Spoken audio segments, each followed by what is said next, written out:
Hello दोस्तों, फिर से एक बार आप सभी का स्वागत है आपके अपने एस आर मैथमेटिक्स पर। दोस्तों, इस वीडियो के अंदर अपन बात करने वाले हैं अपने प्रश्नावली 5.2 क्लास 10th का सवाल नंबर 8वां और उसके आगे के कुछ सवालों के। उससे पहले मैं आपको बता दूं कि आप अगर हमारे चैनल पर पहली बार आए हैं और पहली बार इस क्लास को देख रहे हैं तो आपको क्या करना है। अगर आपको पुरानी क्लासेस देखनी है तो आपको कहाँ पर मिलेगी, चैनल पर जाना है, चैनल को सब्सक्राइब करना है, उसके बाद में आपको जो है प्लेलिस्ट के ऑप्शन पर जाना है। वहां पर आपको जो है पुरानी जितनी भी क्लासेस हो चुकी हैं एक ही प्लेलिस्ट में आपको मिल जाएगी। ठीक है दोस्तों, और अगर उन सभी को देखे और वीडियो अगर क्लासेस आपको अच्छी लगे तो प्लीज उनको लाइक कमेंट शेयर कीजिएगा और चैनल को सब्सक्राइब कर दीजिएगा। चलिए बिना समय को गए अपन बात करते हैं आज के प्रश्नों की कुछ इस प्रकार से। आज की क्लास का पहला प्रश्न और प्रश्नावली 5.2 का 8वां प्रश्न आपके सामने कुछ इस प्रकार से लिखा हुआ है बेटा।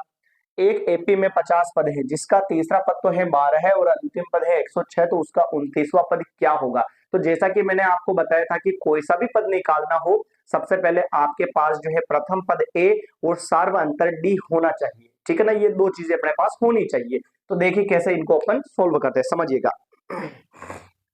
पेन कॉपी रख दीजिएगा, केवल स्क्रीनशॉट उठाना लास्ट में, फिर आप समझ लेना और एक बार उसको वापस देख के उतार लेना। ठीक है, चलिए। हाँ जी, एक एपी है जिसमें 50 पद हैं। टोटल कितने 50 है, 50 पद। जैसे A1 है, A2 है, A3 है, डॉट डॉट डॉट, लास्ट का पद कौन सा है, A50।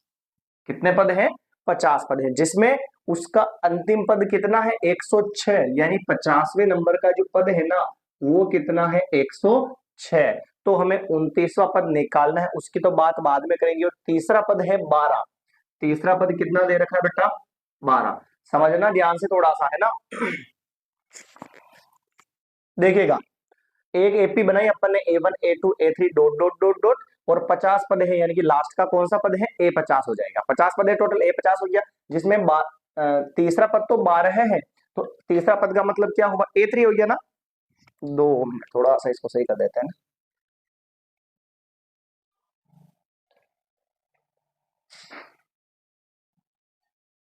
दिख रहा है सभी को? हाँ जी, लाइट क्लियर दिख रहा है। चलिए, जैसे कि तीसरा पद तो हो गया 12 है और 50 पद जो है अंतिम पद। अंतिम पद कितना है सर, 106। तो इस 106 को लिख दिया अपन ने, इसमें तो कोई दिक्कत नहीं है ना। अब देखिए, तीसरा पद दे रखा है 12 है, तो अपन ऐसे लिखेंगे A3 बराबर 12 है। अब A3 का फॉर्मूला क्या होता है सर, A+3 है, मतलब कितना डी जुड़ेगा, 2D जुड़ेगा, और बराबर में आएगा कितना सर, 12। आया समझ में। A3 यानी कि A+2D हो जाएगा, और 12 का मतलब ये 12, और समीकरण दे दिया अपन इसको एक। फिर 50वें नंबर का पद है 106, तो 50वें नंबर के पद को क्या बोलते हैं, A50, और वो कितना है, 106। A50 माने A+50 का मतलब एक कम डी जुड़ेगा तो 49D जुड़ेगा, बराबर में क्या आएगा, 106 आएगा। Is that clear. इसको दे देते हैं समीकरण नंबर बेटा 2 दे देते हैं। 2 समीकरण बन चुकी है, तो आप सभी को पता होगा कि ऐसे इक्वेशन बन जाती है तो उनको पास में लिखते हैं। समीकरण समीकरण 1 व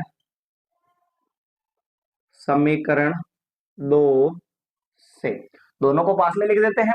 एक तो हो गई अपनी A+2D बराबर 12, और A+49D और बराबर में 106। ऐसे ही लिखते हैं। फिर घटा लो सर, ये माइनस प्लस की जगह माइनस, ये माइनस, ये ए से तो ए कट गया, इधर हो गया 2D और माइनस का 49D बराबर 12 माइनस 106। भाई ए माइनस ए तो कट गया, तो ऊपर 2D और प्लस की जगह माइनस हो गया, तो माइनस का 49D और बराबर में 12 माइनस 106 हो गया। ठीक भाई, चलिए आगे बढ़ते हैं फिर सर। माइनस है मतलब 49D में से 2 जाएगा तो कितना बचेगा, 47D। और बड़ी संख्या सर यहाँ पर किसकी है, माइनस की है, तो क्या आ जाएगा, माइनस। फिर लगाया मन ने बराबर, और फिर आगे बढ़ते हैं सर। तो यहाँ पर देखो 106 में से अगर 12 जाएगा तो इधर बचेगा 104, 94 बचेगा। और सर बड़ी संख्या किसकी दे रखी है, माइनस की दे रखी है 106, यहाँ पर भी क्या आ जाएगा सर, माइनस आ जाएगा। यहां तक आ गया समझ में।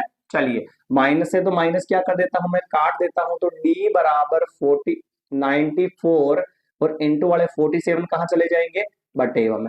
47 की टेबल अगर 2 बार बोलेंगे तो 94 आएगा, आई मीन यानी कि डी इज इक्वल टू कितना हो जाएगा, 2 हो जाएगा। ठीक है सर। डी का मान आइए, अभी हाल फिलहाल में हमें 29वां पद निकालना है, कोई सा ही पद निकालना हो। मैंने आपको बताया कि 29वां पद निकालना हो चाहे कोई सा ही पद निकालना हो, तो ए और डी चाहिए। डी का मान तो आ गया 2, अब किसका मान चाहिए, ए का मान चाहिए। तो आपकी इच्छा हो तो समीकरण 1 में रखो और आपकी इच्छा हो तो समीकरण नंबर 2 में रखो। तो हम छोटी वाली देखकर समीकरण 1 उठा लेते हैं। समीकरण 1 में डी का मान रखने पर ठीक है, रखने पर तो a प्लस 2d बराबर 12 है। तो ये लिखा मैंने a प्लस 2d बराबर 12 है। तो ये लिखा a प्लस 2, दोनों के बीच में कुछ नहीं है तो मल्टीप्लाई और डी का मान 2 और बराबर में आ जाएगा 12। ये हो जाएगा a प्लस 2 इंटू 2 4 बराबर 12। प्लस के 4 उधर जाएंगे सर तो क्या हो जाएगा, 12 माइनस 4। तो a बराबर कितना आ गया, 8। बताओ कोनो दिक्कत है क्या इसमें, a बराबर 8 हो गया। मामला क्लियर हो गया ना यहाँ तक। चलिए अब a का मान भी आ गया हमारे पास और d का मान भी आ गया हमारे पास। अब जो कहे वो पद अपन निकाल सकते हैं। देखना यहाँ पर इसका 29वां पद निकालना है। 29वां पद की समीकरण क्या बनती है बेटा, a 29 बराबर 29 है मतलब एक कम d जुड़ेगा यानी a प्लस 28d। ऐसा ही बनेगा कि नहीं बनेगा, बनेगा ना। चलिए तो यहाँ पे लिखूं मैं a29 बराबर a प्लस 28d। a प्रथम पद कितना है, 8 है सर, ये लिखा मैंने 8, फिर प्लस 28 का 28 और इंटू डी, डी का मान कितना आया था 2। ये हो गया a29 is equal to 8 plus दोनों को गुणा 16 के 6 हासिल का 1 4 और ये 5। तो ये हो गया a29 बराबर कितना हो जाएगा, ये हो गया 14 का 4 हासिल का 1 64 हो जाएगा। कितना होगा सर, 64 अपने पास इसका आंसर आ जाएगा। यानी ये जो श्रेणी दे रखी है ना, इसका जो 29 वाला जो पद होगा ना वो कितना हो जाएगा, 64 हो जाएगा। चलिए एक बार इसका आंसर मैच कर लेते हैं, कहीं गलत तो नहीं हो गया, फिर अपन आगे बढ़ते। 8वें का 64 आ गया, उठाइए इसका स्क्रीनशॉट एक बार, फिर अपन अगले सवाल की तरफ बढ़ते हैं। उठा लीजिए फट से इसका स्क्रीनशॉट भाई, समझ में आ गया ना। नेक्स्ट अगले प्रश्न की बात करते हैं अपन, देखिएगा ध्यान से। प्रश्न नंबर 9,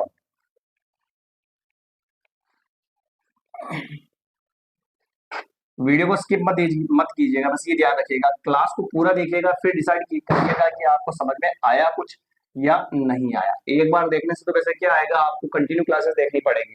अब आप पहली बार अगर आए हैं तो बिल्कुल मुश्किल है समझ में आना। क्यों, क्योंकि आप कहाँ पढ़ रहे हैं, क्या पढ़ रहे हो आपको नहीं पता। पहले किसका जो सवाल था, इसके फॉर्मूले थे वो क्या थे, सारे आपको नहीं पता है, तो उनको भी देखने के लिए आप प्लेलिस्ट में जाकर देख लेना पहले, ठीक है भाई। अब चलिए नवा प्रश्न बात करते हैं। यदि किसी एपी के तीसरे और 9वें पद क्रमशः, यदि किसी एपी के, 9वां प्रश्न, यदि किसी एपी के तीसरे व 9वें पद क्रमशः है, किसी एपी के तीसरे पद और 9वें पद क्रमशः 4 और -8 है, 4 और -8 है, इसका कौन सा पद शून्य होगा, इसका कौन सा पद शून्य होगा, ये अपना प्रश्न है कि इसका कौन सा पद शून्य होगा। तो ये हमें पता करना है, तो करेंगे भाई पता। देखिएगा सवाल को पढ़ लीजिएगा एक बार। प्रश्न ये कहता है कि यदि किसी एपी के तीसरे और 9वें पद क्रमशः 4 और -8 है तो इसका कौन सा पद शून्य होगा। तो जो कुछ भी निकालना हो वो बाद की बातें हैं, हमें सबसे पहले क्या करना है कि ए और डी का मान पता होना चाहिए। सबसे पहले वो वैल्यू अपन फाइंड कर लेंगे, देखिएगा ध्यान से। तो जैसे कि इसने कहा तीसरा व 9वां पद क्रमशः 4 और -8 है, तीसरा तो हो गया 4 और 9वां कितना हो गया -8। पहला पहले के लिए, दूसरा दूसरे के लिए, तो यानी कि यहाँ पर तीसरा पद A3 वो कितना हो जाएगा 4।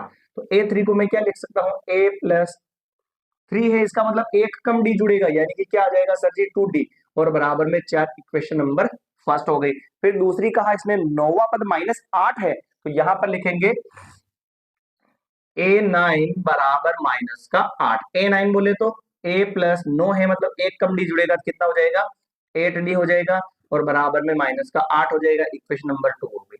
दो इक्वेशन बनने के बाद आपको क्या करना है, वही तरीका वापस, समीकरण 1 व समीकरण 2 से, समीकरण 1 व समीकरण 2 से क्या करेंगे, एक तो लिखेंगे A प्लस 2D और बराबर 4, और एक लिखेंगे A प्लस 8D और बराबर में -8। ये खींच दी अपन ने लाइन। अब क्या करते हैं, पहली इक्वेशन में से दूसरी को घटा देंगे, तो ये चिन्ह है माइनस का, ये माइनस का, और जहां माइनस होगा बेटा वहां क्या हो जाएगा, प्लस हो जाएगा। तो A से तो एक क्या हो गया, कट गया, तो बचा कितना, इधर तो 2D बचा, और इधर माइनस का क्या बचा, 8D बचा, और बराबर में 4 प्लस 8, 2D 2D माइनस का 8D माइनस का 8D बराबर का बराबर 4, और ये माइनस की जगह +8 हो गया। फिर 8D में से 2D जाएगा तो कितना बचेगा, 6D बचेगा। बड़ी संख्या सर 8, उसके पहले बेटा माइनस है तो क्या आ जाएगा, माइनस आ जाएगा। फिर उसके बाद में 4 और 8 हो गए 12 है, दोनों के बीच में कुछ नहीं तो इंटू मानेंगे, और इंटू वाली संख्या कहां पर जाती है, बटेवा में, तो माइनस का 6 गया बटेवा में, काटा इसको, बटवे से काटा, तो ये 6 2 12, और माइनस यहाँ पर जो माइनस था ना वो आ गया माइनस, या डी का जो मान है सर वो क्या हो गया, -2 हो गया। ये सर डी का मान आया अभी हाल फिलहाल में। अब डी का मान आने के बाद हमें क्या करना है, आपकी इच्छा हो तो इक्वेशन नंबर फर्स्ट में रखो, और आपकी इच्छा हो तो इक्वेशन नंबर सेकंड में रखो, और ए का मान निकालो। तो डी का मान समीकरण 1 में रखने पर, समीकरण 1 से, समीकरण 1 A प्लस 2D बराबर 4 है, तो A plus 2 into D, D का मान कितना आया आपकी बार, -2 आया, तो यहाँ पे लिखेंगे -2, और बराबर में क्या चल रहा है, बराबर में चल रहा है 4, A plus into minus, -2 into 2 4, बराबर में भी 4, माइनस का 4 उधर जाएगा सर जी, तो क्या हो जाएगा, प्लस का, तो A बराबर कितना हो गया, 8। तो इसका प्रथम पद 8 हो गया, और सारवंतर क्या हो गया, -2 हो गया। इसने पूछा इसका कौन सा पद, मैंने पहले कहा था अगर पीछे कुछ भी लगा हुआ है, वा लगा हुआ है या पद लगा हुआ है, तो वो n का मान होता है, पर शून्य के बाद में कुछ भी नहीं लगा हुआ है, इसका मतलब कुछ भी नहीं लगा रखा, तो ये किसका मान दे रखा है, an का मान 0 है, और कौन सा पद यानी कि n का मान हमें निकालना है, और जिसका प्रथम पद हमारे पास है 8 और d है हमारे पास -2। उसने पूछा ना कौन सा पद, कौन सा पद का मतलब n की वैल्यू फाइंड करनी पड़ती है, तो an का मान कितना मान लेंगे वहां पे 0, और a अभी निकाल लिया, d अभी हाल फिलहाल में अपन ने निकाला, ये मान इस फॉर्मूले में पुट करेंगे। कौन से में सर जी, तो देखो an बराबर a plus n minus 1 into D, ये फॉर्मूला अपन ने पढ़ रखा है।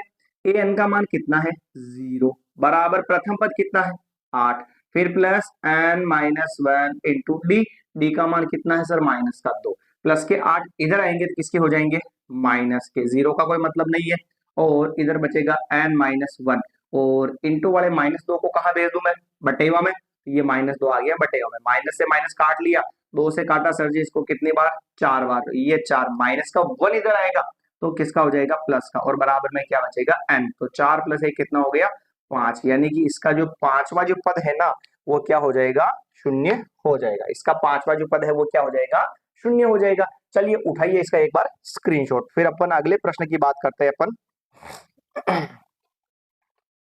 फिर अपन बात करेंगे अगले प्रश्न की। इसका पांचवा पद 0 हो जाएगा। मामला क्लियर है ना, कुछ नहीं किया अपन ने, A3 तीसरा पद दे रखा था 4, तो A3 की इक्वेशन लिख के इसको बराबर में 4 लिख दिया, A9 की भी लिखी और बराबर में 60, दोनों इक्वेशन को पास में लिखे, D निकाला, D का मान समीकरण 1 में रखा तो ये आ गया, फिर an और ये मान रखे इसमें पुट कर दिया। ठीक है भाई, चलिए नेक्स्ट अगले 10वें प्रश्न की अपन बात करते हैं। तो प्रश्न नंबर 10वां क्या कहता है समझिएगा। नॉर्मल है, थोड़ा सा तो दिमाग लगाना है और रिवीजन करना ही पड़ेगा, रिवीजन बिना तो कुछ होता ही नहीं है भाई। सबसे पहला तो तरीका ये रखो, सुनो फिर समझो और फिर लिखो या बोलो, वही काम होता है। सबसे पहले सुनने का फिर समझने का, सुनोगे नहीं तो समझोगे कैसे, और समझोगे नहीं तो लिखोगे कैसे, ये थोड़ा सा ध्यान रखे हमेशा। तो सबसे पहले तो किसी भी चीज को समझने के लिए उसको ध्यान से सही तरीके से सुनना बहुत ही जरूरी है। अगले प्रश्न की अपन बात करते हैं। अगला प्रश्न, अगला प्रश्न दे रखा है, किसी एपी का 17वां पद उसके 10वें पद से 7 अधिक है। प्रश्न नंबर 10वां, किसी एपी का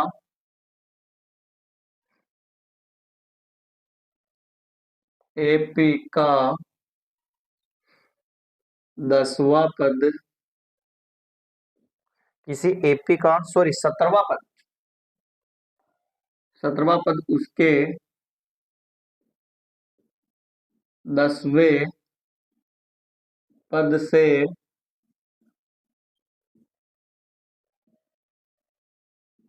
7 अधिक है, 7 अधिक है, तो इसका सारवंतर ज्ञात कीजिए। तो इसका सारवंतर ज्ञात कीजिए।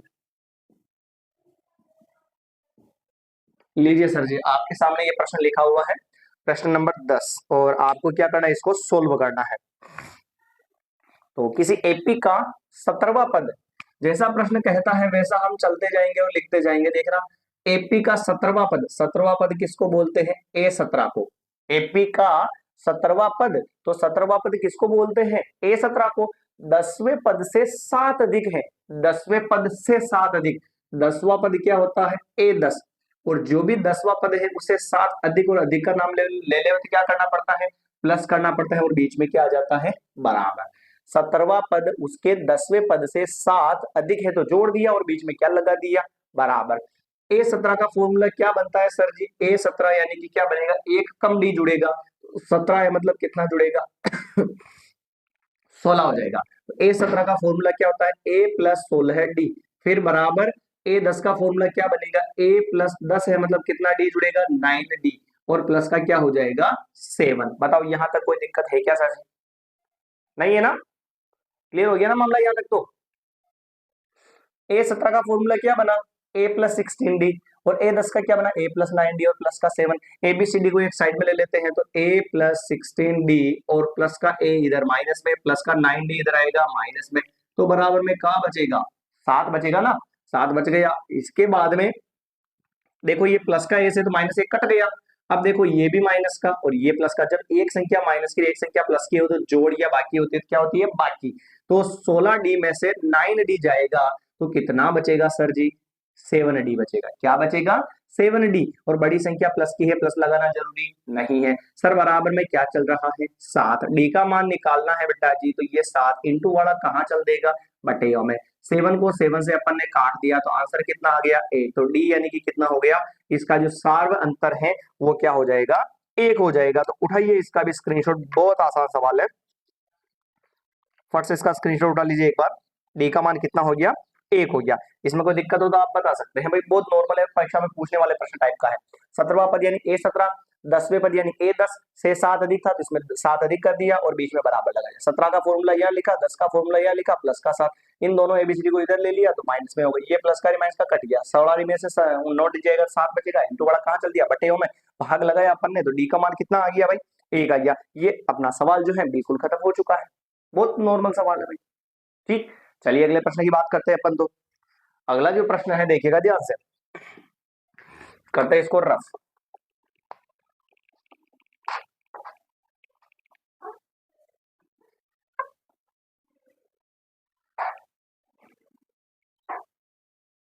अगला प्रश्न है अपना प्रश्न नंबर 11। प्रश्न 11 कहता है कि 3, 15, 27 और 39, 3 एपी, 11वां प्रश्न एक बार लिख लेते हैं, एपी 3, 15, 27, 39, 27, 39 या 29 नहीं है, 27 है ना, का कौन सा पद उसके 54वें पद से 132 अधिक है, का डॉट डॉट डॉट का कौन सा पद उसके 54वें पद से 132 अधिक है।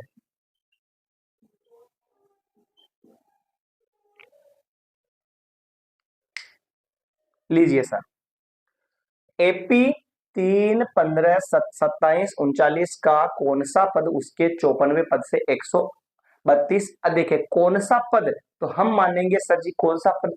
nवा पद। तो अपन लिखेंगे आंसर में, देखना थोड़ा सा समझना ध्यान से। माना कि ए डॉट पी एपी का nवा पद 54वें पद से 132 अधिक है। समझिएगा, एपी का एनवा पद जो है, उसने पूछा कौन सा पद, तो हम मान रहे कौन सा है? एनवा पद, उसके 54वें पद से 132 अधिक है। तो देखना ध्यान से भाई, यहां पर प्रथम पद कितना है, पहले इसको लिखो। एनवा पद 54वें पद से 132 अधिक है। तो एनवा पद का मतलब क्या होगा? A N. जैसे बोलते नहीं बोलते 12वां पद मतलब ए 12, तो एनवा पद का मतलब ए एन हो जाएगा। और 54वें पद से एक तो 132 अधिक है, तो 54वां पद क्या होगा? ए 54, और उससे 132 अधिक। तो इसमें 132 क्या कर देंगे सर जी? जोड़ देंगे, और बीच में उसी तरीके से क्या आ जाएगा? प्लस। कोई दिक्कत है क्या मन में? ये बताओ। एनवा पद तो ये लिखा ए एन, 54वें पद से तो ए 54 लिखा, से 132 अधिक है तो प्लस 132 कर लिया। मामला क्लियर हो गया। बस चलिए इसको दे देते इक्वेशन नंबर फर्स्ट, क्योंकि अभी हाल फिलहाल में ए और डी के मान चाहिए हमें। तो प्रथम पद ए किसको बोलते हैं? ए किसको बोलते हैं भाई? ए बोलते हैं प्रथम पद को, शुरू वाले मान को। शुरू वाला मान कितना है सर जी? 3 है। अब क्या पता करेंगे? डी। तो डी बराबर क्या होता है? A2 minus A1। तो D is equal to A2। दूसरे नंबर का पद कितना है सर? 15 है। फिर माइनस का माइनस A1 का मान, फर्स्ट वाला पद कितना है? 3 है सर। तो डी बराबर क्या हो गया? 15 में से 3 जाएगा तो कितना बचेगा? 12 बचेगा। तो डी का मान हमारे पास 12 आ गया। उपरोक्त मान जो है, यानी ऊपर वाले जो ये मान आए, उपरोक्त मान समीकरण 1 में रखने पर, समीकरण 1 में रखने पर समझिएगा, ए एन का फॉर्मूला क्या होता है? A plus N minus 1 into D बराबर ए 54 का फॉर्मूला क्या बनेगा सर जी? ए प्लस 54 है मतलब एक कम डी जुड़ेगा, यानी 53 डी, और प्लस का 132 लिखा भाई। अब ए का मान कितना है बताओ? 3 है सर। ये लीजिए लाइन खींची, ये तो है 3, फिर plus N minus 1 into d. N का मान हमें क्या करना है बेटा? निकालना है। और इंटू डी, डी का मान हमारे पास कितना है? 12 है। और बराबर में ए का मान कितना है सर? 3 है। फिर प्लस 53 डी, तो ये 53 इंटू डी, डी का मान कितना आया? 12 आया। तो यहाँ पे कितना लिख दो? 12 है। फिर 132, जो मान हमारे पास था वो यहाँ पर हमने लिख दिया। ये देखो 3 से तो 3 वैसे ही कट जाएगा, क्यों? क्योंकि प्लस का 3 बेटा इधर आएगा तो किसका होगा? माइनस का। तो हमने पहले इसको बिना जोड़े घटाई क्या कर दिया? काट दिया। आप ए को भी काट सकते थे, वहां पे कोई दिक्कत नहीं है। तो इधर बचेगा एन माइनस 1 इंटू 12 है। फिर बराबर गुणा करवा लो इन दोनों को मैं। तो 12 3 कितना होगा भाई? 12 एकम 12, 12 दूनी 12 3 36, 36 के 6 हासिल के 3, और ये हो गए 12 5 60 और 63, 636। आगे n माइनस 2 इंटू 12 है बराबर प्लस का 132 था इसमें, 2 और 6 कितने हो गए? 8, 3 और 3 कितने हो गए? 6, एक और ये कितने हो गए? 7। इंटू वाला 12 कहाँ जाएगा? बटेवा में। ये हो जाएगा 12 12 सिंह 72। हाँ, n माइनस 2 बचेगा, और इंटू वाला कहाँ जाएगा सर? बटेवा में। तो ये हो गया 768, और इंटू वाला चला गया बटेवा में। 12 से काट दो इसको, 12 6 72 और 12 4 48। तो ये हो गया n minus 2, sorry sorry sorry sorry sorry sorry, यहाँ पर n माइनस 1 था ना, यहाँ पर भी क्या आएगा? 1 आएगा। तो इधर हो गया n माइनस 1 बराबर 64। माइनस का 1 उधर जाएगा सर जी, तो कितना हो जाएगा? प्लस का होगा 64 प्लस 1। तो n की वैल्यू हमारे पास कितनी आ चुकी है? 65। यानी उसका 65वां जो पद है ना, वो क्या हो जाएगा? एक 54वें पद से 132 अधिक हो जाएगा। बहुत आसान सवाल है भाई। ठीक है, थोड़ा सा ध्यान रखना आपको, यहाँ पर सारे आपको एकदम क्लियर 1 बाय 1 करके होते जाएंगे। तो इसमें कोई दिक्कत हो तो आप बता सकते हैं कि कहाँ पर आपको दिक्कत हो रही है। बाकी फिर अपन आगे बढ़ते हैं कि क्या अगला सवाल कैसे करना है। मिटाओ भाई, लीजिए इसका स्क्रीनशॉट। चलिए मिटा देते हैं अब इसको।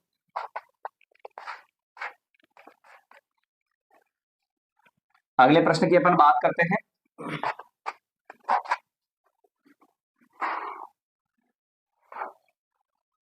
अगला प्रश्न समझिएगा। प्रश्न ये, दो समांतर श्रेणियों का सार्वंतर डी है, समान है ना, दो समांतर श्रेणियों का। प्रश्न नंबर है अपना 12वां। दो समांतर श्रेणियों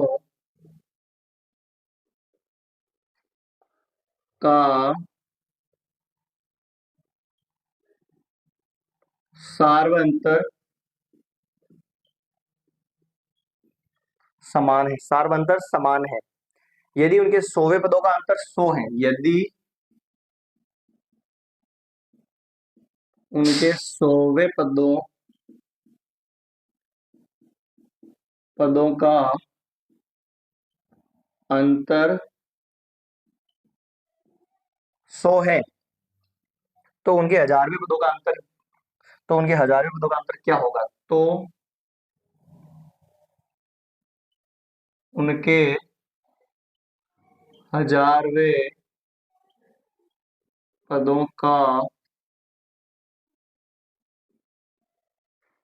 अंतर क्या होगा? हाँ जी, देखिए ध्यान से एक बार अपन सोल्व करते हैं इसको। दो समांतर श्रेणियों का सार्व अंतर समान है यदि उनके 100वें पदों का अंतर 100 है, तो बताइए कि उनके 1000वें पदों का अंतर कितना होगा। दो समांतर श्रेणियां दे रखी है, तो अपन मान लेते हैं कि ऐसे देखना, माना दो समांतर श्रेणियां, देखना ध्यान से, दो समांतर श्रेणियां, एक तो मान लेते हैं A1 A2 A3 dot dot dot कहां तक आएगा AN। वह दूसरी क्या मानेंगे, capital AN, sorry capital A1 capital A2 capital A3 dot dot dot capital AN है। दो समांतर श्रेणी की बात हुई ना, तो एक समांतर श्रेणी को तो स्मॉल में मान लिया A1 A2 A3 dot dot dot AN, और एक को कैपिटल में मान लिया capital A1 capital A2 capital A3 dot dot dot capital AN है। दो समांतर श्रेणियां मान ली जिनका सार्व अंतर जो क्या है, समान है, यानी तथा दोनों का सार्व अंतर बराबर क्या मान लेते हैं, डी मान लेते, दोनों का ही सार्व अंतर समान है मतलब डी मान लिया। अब जैसा प्रश्न कहता है वैसा चलते जाएंगे अपन, प्रश्न इंपोर्टेंट है ना, प्रश्नानुसार। प्रश्न ने कहा कि उसके 100वें पदों का अंतर, मन्ने ये बताओ इसका तीसरा पद A3 है, तो इसका 100वां पद क्या होगा, A100 होगा कि नहीं होगा, होगा। और इसका 100वां पद, कैपिटल वाले का 100वां पद क्या होगा, कैपिटल A100 होगा कि नहीं होगा, होगा सर। और उसने कहा इसके पदों का अंतर, तो इन दोनों का अंतर मतलब पहले वाले में से दूसरे वाले को क्या कर दो सर, घटा दो, पहले वाले में से दूसरे वाले को घटा दो, तो उसका अंतर आ जाएगा। और अंतर हमें कितना दे रखा है सर, सवाल में 100 दे रखा है। पहली समांतर श्रेणी का 100वां पद क्या होगा, स्मॉल A100, कैपिटल वाले का क्या होगा, कैपिटल A100, और दोनों का अंतर मतलब माइनस करना है, तो अंतर दे रखा है 100। अब देखना A100 का फॉर्मूला क्या बनेगा, मैंने बताया था एक कम डी जोड़ना है, यानी कि A प्लस एक कम डी यानी 100 है तो कितना जुड़ेगा, 99 डी। और यहाँ पर इस श्रेणी का जो प्रथम पद है वो कितना मान रखा अपन ने, A1, तो यहाँ पे क्या लिखेंगे पैरों में A1, यानी कि इसका जो A100वां पद हो जाएगा A1 प्लस 99D हो जाएगा। इसको बंद कर देते हैं कोष्टक में, आगे फिर माइनस का माइनस, फिर कैपिटल A100 का फॉर्मूला क्या बनेगा, कैपिटल चल रहा है तो कैपिटल मान लो, तो कैपिटल A प्लस 99D। अब सुनना ध्यान से थोड़ा सा ना, माइनस लगा दिया, कोष्टक में बंद कर दिया, कैपिटल A100 का फॉर्मूला बनेगा A प्लस स्मॉल आई, क्या नाम ये 100 है तो एक कम डी जुड़ेगा 99D आ जाएगा। पर इसका जो प्रथम पद A जो है ना वो कितना है A1, तो यहाँ पे क्या मानने पड़ेगा A1, और दोनों का ही सार्व अंतर D ही है, स्मॉल d, तो हमने दोनों का सार्व अंतर स्मॉल d ही लिखा। फिर बराबर में कितना चल रहा है सर, 100 चल रहा है। कोष्टक में बंद करना बहुत ही जरूरी है भाई, ये माइनस इससे भी गुणा होगा, ये माइनस इससे भी गुणा होगा, इसलिए तो इसका तो फॉर्मूला A100 का बनेगा A प्लस 99D, तो इसका A जो है शुरू में A1 है तो A1 लिखा, A कैपिटल A100 का फॉर्मूला क्या होगा A प्लस 99D, इसका फर्स्ट वाला पद A1 है कैपिटल, तो कैपिटल A1 लिखा, दोनों का D सेम है। अब क्या करेंगे देखो A1 प्लस 99D और माइनस इससे गुणा होगा तो माइनस कैपिटल A1, माइनस इससे गुणा होगा तो माइनस का 99D और बराबर में 100। ये देखो 99D से 99D कट गया तो A1 माइनस कैपिटल A1 बराबर कितना हो जाएगा 100। अभी हाल फिलहाल में आंसर हमारे पास नहीं आया है, ये इसको अपन ने जो कंडीशन दी थी ना प्रश्न ने, उसको अपन ने यहाँ पे क्या किया, सोल्व किया। अब आगे बढ़ते हैं तो समझिएगा ध्यान से, प्रश्न क्या कह रहा समझिएगा। प्रश्न कहता है कि इसके हजारवें पदों का अंतर क्या होगा। तो हम मान लेते हैं हजारवें पदों का अंतर, जैसे छोटी वाली श्रेणी का हजारवां पद क्या होगा, A1000 होगा, और बड़ी वाली श्रेणी का हजारवां पद क्या होगा, कैपिटल A1000 होगा। अंतर मतलब क्या निकालना है, माइनस यानी बाकी निकालनी है। पहले वाले का तो A1000 और बड़ी वाले का कैपिटल A1000, दोनों का अंतर पूछा क्या होगा तो माइनस कर दिया। अब समझना ध्यान से बेटा जी, इस वाले की तरह ही लिखेंगे इसको भी। A1000 का मतलब क्या होगा, A प्लस 999D, 1000 में से एक कम करे 999 आ जाएगा, और इसका प्रथम पद क्या था, स्मॉल A1 था। आयो क्या समझ में सर। फिर माइनस का क्या करेंगे, माइनस लगाएंगे कोष्टक, कैपिटल A1000 तो फॉर्मूला क्या बनेगा, कैपिटल A1 प्लस 999, और इसका सार अंतर भी सेम ही है। तो जहां पर 1 1 माना था उसी तरीके से यहाँ पर भी A1 और कैपिटल A1 मान लेंगे। अब माइनस वाले को अंदर गुणा करवा देते हैं सर जी, तो A1 प्लस 999D माइनस इससे गुणा होगा तो माइनस A1, और फिर ये माइनस इससे भी तो क्या हो जाएगा, माइनस का कैपिटल A1, माइनस इससे भी गुणा होगा तो माइनस का 999 और D। ये तो देखो सेम सेम कट गया, तो A1 माइनस कैपिटल A1 बचेगा, और इसका मान कितना दे रखा हमारे पास, 100 दे रखा है, तो यहाँ पे कितना हो जाएगा 100, यानी कि इसके जो 100 हजारवें पदों का अंतर है वो भी सर जी कितना होगा, 100 ही होगा। तो आज की क्लास को अपन यहीं पर विराम देते हैं, मिलेंगे अपन अगली नई क्लास के अंदर, जिसके अंदर कुछ चुनिंदा सवाल और बचे हुए उनको भी अपन फिनिश करने का प्रयास करेंगे। आई होप अगर आपको क्लास अच्छी लगे तो प्लीज इस क्लास को लाइक कमेंट शेयर कर दीजिएगा और चैनल को सब्सक्राइब कर दीजिएगा, ठीक है। और पुरानी क्लासेस नहीं देखी है तो मैं वापस बता दूं, आपको चैनल पर जाना है और चैनल को सब्सक्राइब करना है, प्लेलिस्ट के ऑप्शन पर जाना है, वहां पर आपको अपनी क्लास 10 का जो प्लेलिस्ट मिल जाएगा, उसके अंदर जितनी क्लासेस हो रही है वो सारी बिना सर्च के एक ही वीडियो के अंदर, एक ही प्लेलिस्ट के अंदर आपको सारी वीडियोस मिल जाएगी। तो मिलते हैं नई क्लास के अंदर, सभी मेरे प्यारे भाई बहनों को सीताराम और धन्यवाद।